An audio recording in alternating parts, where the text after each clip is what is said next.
So as we start discussing the individual L-alpha amino acids encoded by our genes, we must first try to be able to organize them first in a way that would make it easier for them to discuss later on.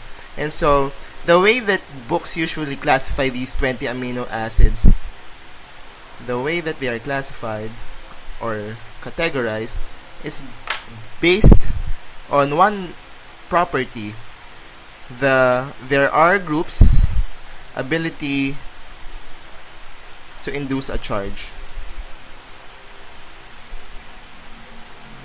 Now, why did I have to indicate the R group?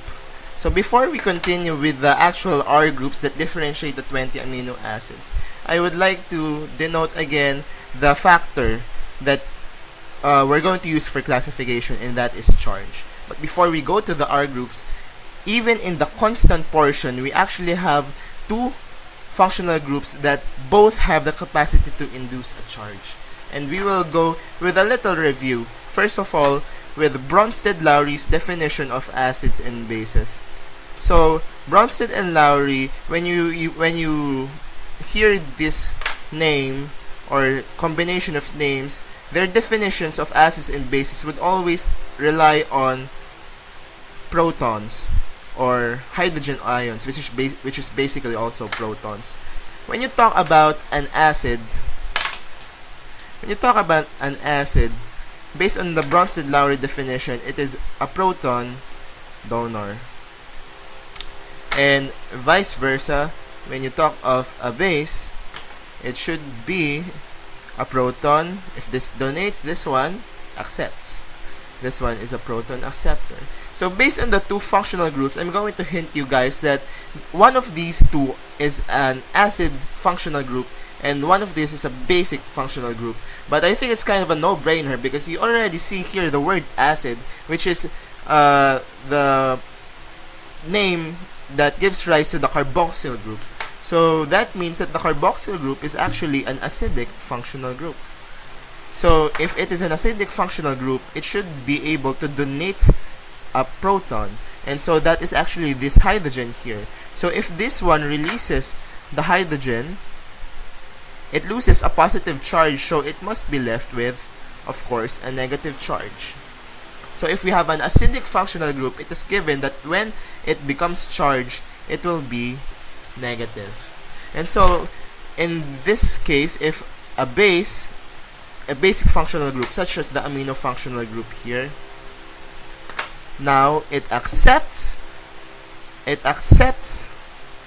proton. Since the proton is positively charged, well, we should expect that here we have 2 plus 1, we have NH3.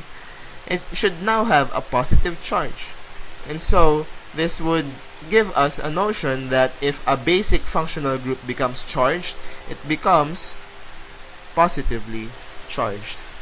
So meaning here, it is a no-brainer, or it is given that all amino acids will have charges based on their constant portion, based on these two functional groups.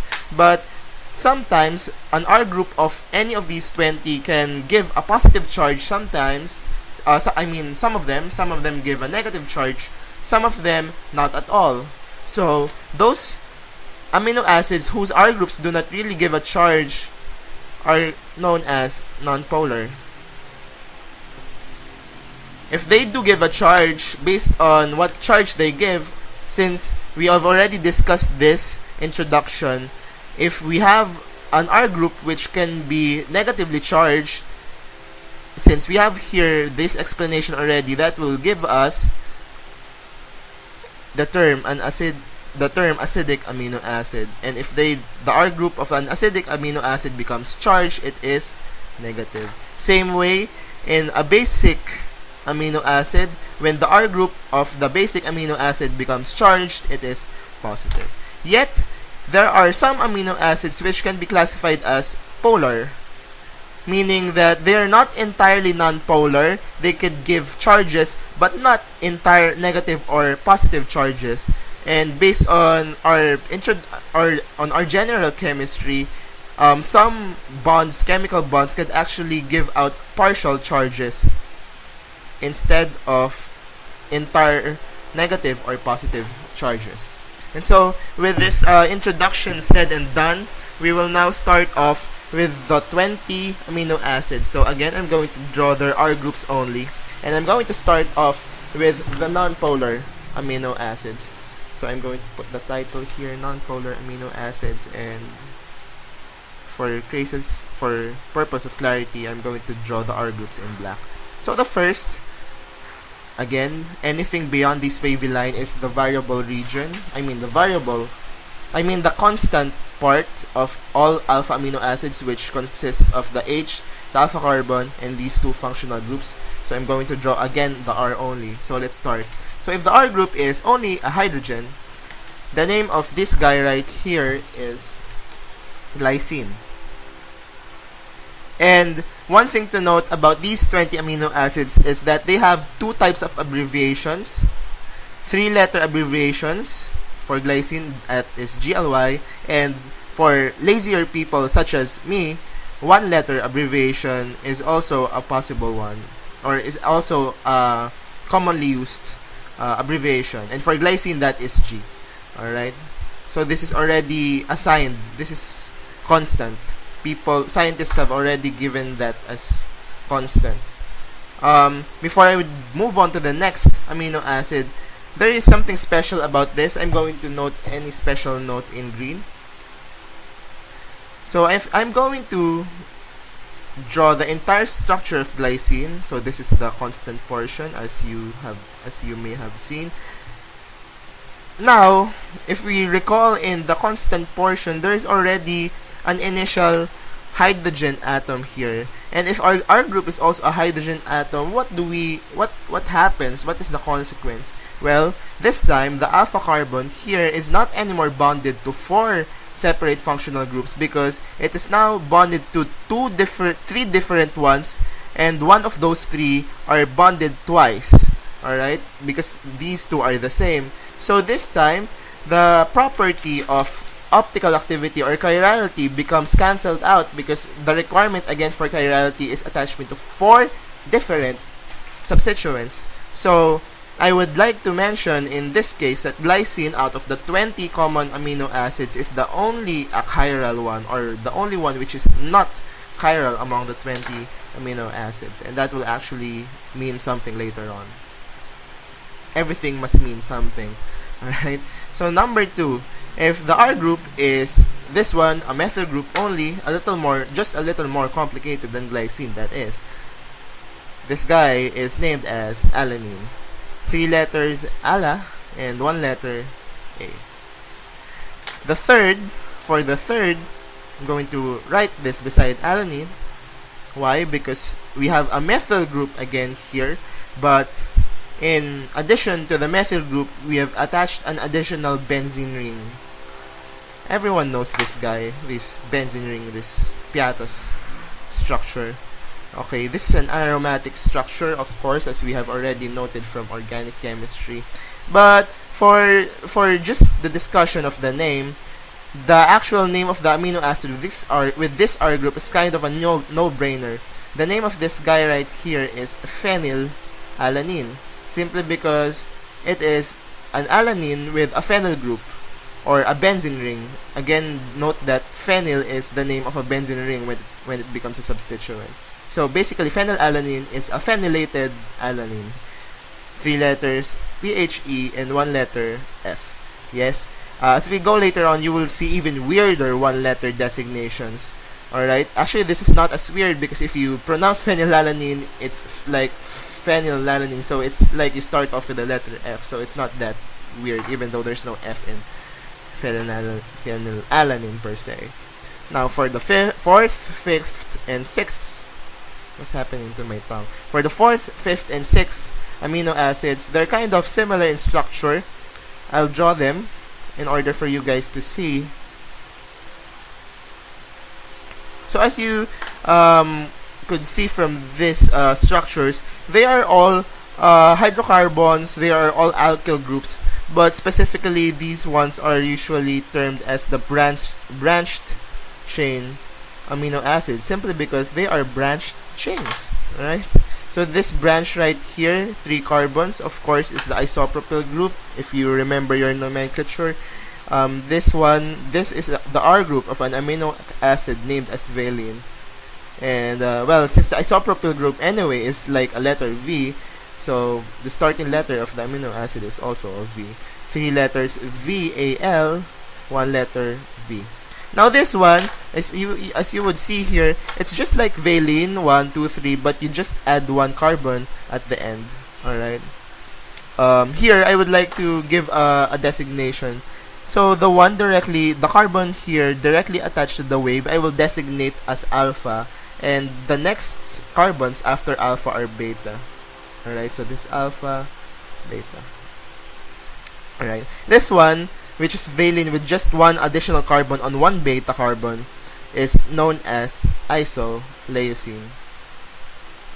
3 letters ILE, 1 letter I. And this guy right here, the thing here is that unlike valine and leucine, whose alpha carbons have 2 beta carbons attached to it, this one, there is only 1 beta carbon attached to the alpha.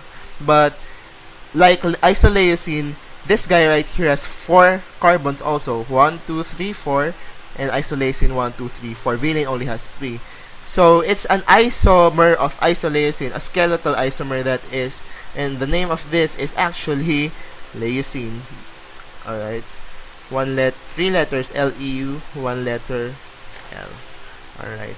So we have a few more nonpolar amino acids left. The 7th is something that looks like this. Wave here, then alright. This guy here is named as methionine. Oh, I didn't write it in all caps. Anyway, from the name methionine, there's a thio there, and as you may have remembered, thio is something used or is a combination of letters used to denote sulfur, which is actually present in methionine. 3 letters MET, 1 letter M. Alright. And this is one of the only 2 amino acids out of 20 with sulfur in it. 8th, this guy is quite big. Add a methyl group, but we're going to attach a large thing right here. Alright.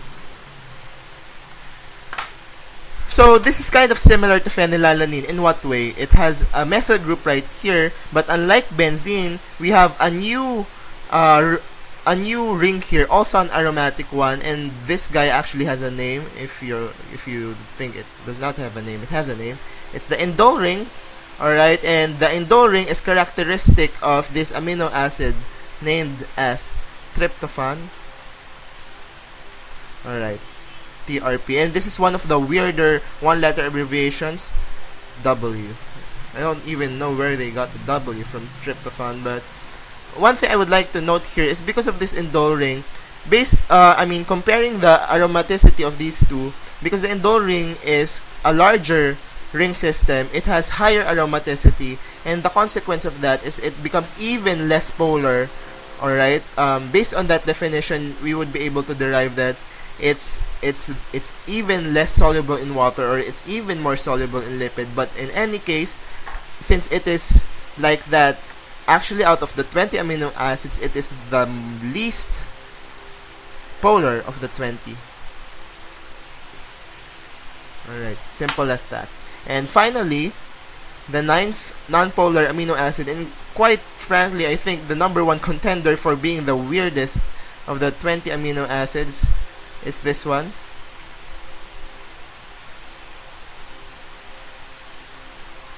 Alright, so unlike these first 8, I didn't draw the wavy line first, because I would like to note that the wavy line is here. And as you I hope you notice that this is actually the constant portion. This is the alpha carbon right here. The hydrogen is hidden. This is the amino group, and this is the carboxyl group. And this is the only portion that's part of the R group, or the variable group. And so, why did I draw the entire structure? Alright, I drew the entire structure because as you can see, this carbon, it connects to this amino group, and we know that the only carbon that attaches to the amino group in the constant part is the alpha carbon. Unlike here, instead of attaching to only one carbon, the nitrogen here in the constant portion is attached to two. Alright, our terminology for a nitrogen atom or for an amino group attached to only one carbon is a primary amino group, and in this case, this amino acid named as proline, 3 letters PRO, 1 letter P, is special in that it is the only amino acid out of the 20 which has a secondary amino group, because the nitrogen of the amino group here in the constant portion is attached to 2 carbons. Alright, so like glycine, this proline here will actually do some kind of weird stuff later on as we talk more about proteins. So these are the non-polar amino acids, and we have 9 down. We have 11 more to go.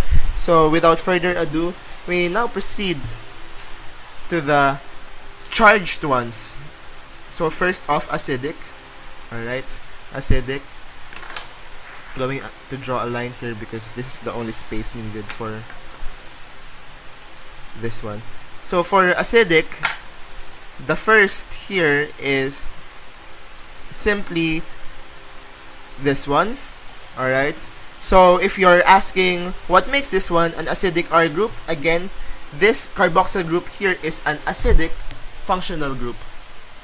Alright, this COOH here is an acidic functional group. So if this one becomes charged, this becomes negative. So that makes it an acidic an acidic amino acid. And the name of this guy right here is aspartic acid. 3 letters ASP, 1 letter D. Well, we cannot use A anymore because that was already taken by alanine, right? Alright. Now, the second acidic amino acid is kind of easy to remember because it's just like aspartic acid. But unlike aspartic acid, wherein we have how many carbons here? 1, 2. We only have 2 carbons here. And like in this one, we have 1, 2, 3 ones.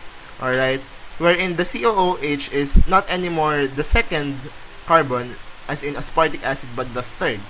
And the name of this guy here is glutamic acid. So glutamic acid is just aspartic acid plus 1 carbon, and I think we could use that to derive that if this is D, the next letter in the alphabet is E. Just like here, we have 2 carbons plus 1 is 3. So something of that analogy would hopefully would make you remember the 1-letter abbreviation. So actually, those are the only 2 acidic amino acids out of the 20. And we proceed quickly to the basic amino acids. Alright, number 1, if the R group looks something like, I'm gonna get a thinner blue marker right here. If it looks like this one, basically you have a butyl group here, and then at the end you put the amino group, which is the one which makes the R group basic, remember, because if the amino group becomes charged, it becomes positive, characteristic of a basic R group. This guy with the amino butyl group here is named as, what's the name of this? Alright, my mind's not working. Lysine. 3 letters LYS and 1 letter K. Well, it's kind of frustrating because L is already taken by leucine, and I don't know where they got the K, but K is its 1-letter abbreviation. The second is even longer than this long chain of lysine. We have 3 carbons to start out with, and you think it's over, but no, it's not, because apparently things are not always what you think they are. Alright. In addition to these 3 carbons, you have this sorry, that's just NH.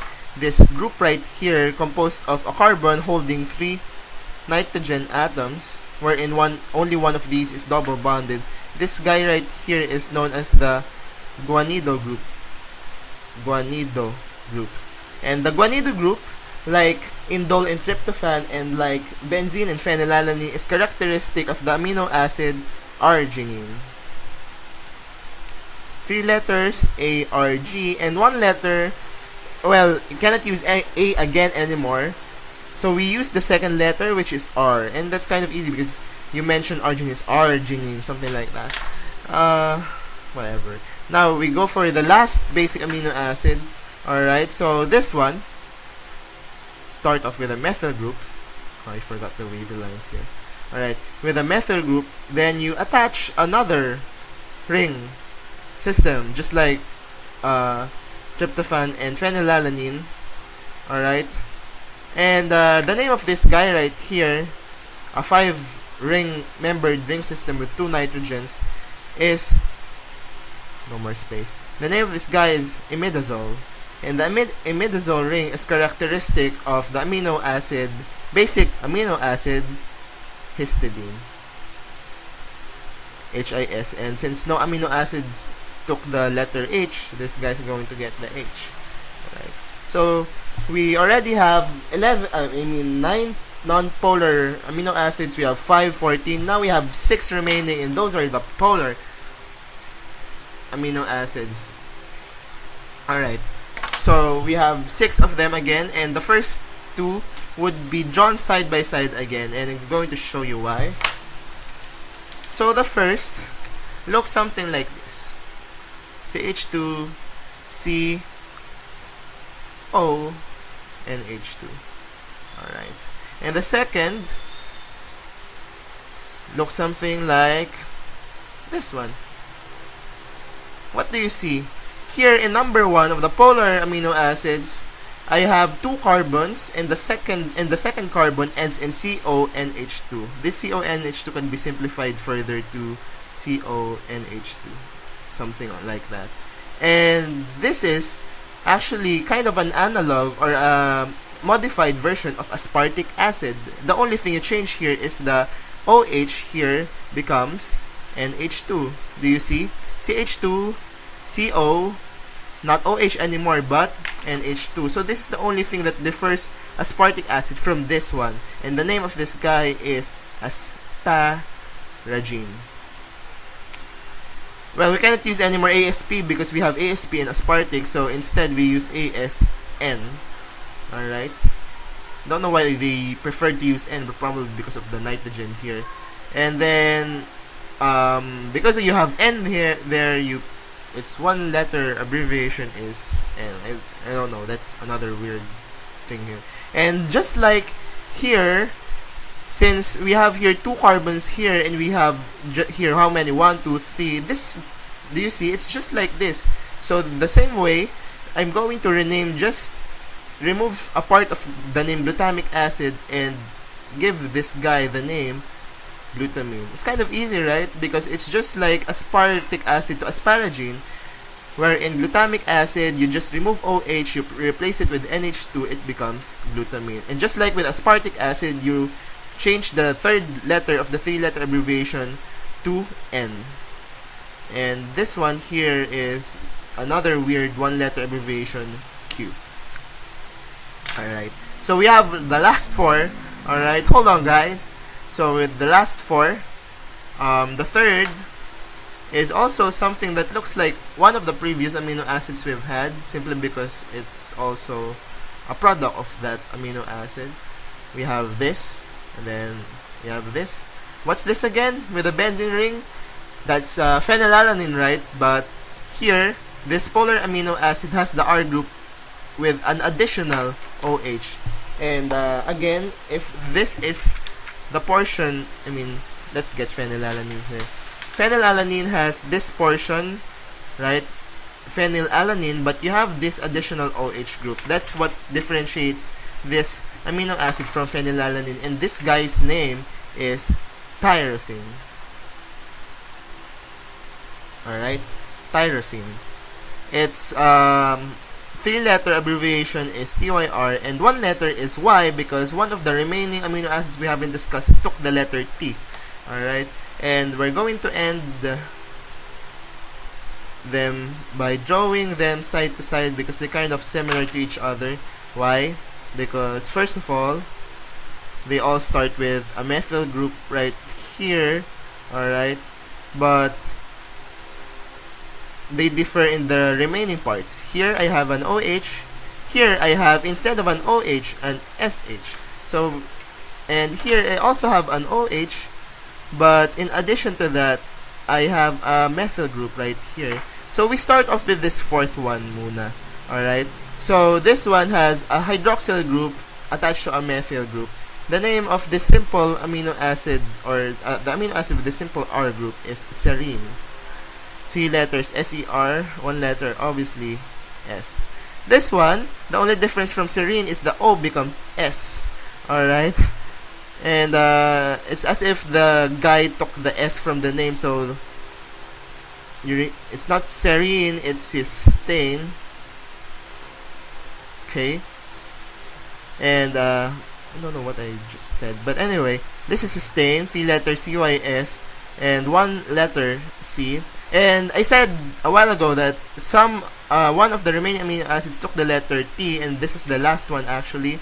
This guy's name, wherein it's just like serine, but attached to the methyl group is another methyl group. The guy's name is threonine. 3 letters THR and 1 letter T. And so that ends our discussion for the structure of the 20 different amino acids. But just like in organic chemistry, the structure is just the beginning of everything. And so now we move on to specific properties of these amino acids, and for later on how these amino acids actually become proteins, considering that they are only building blocks of the building blocks of life.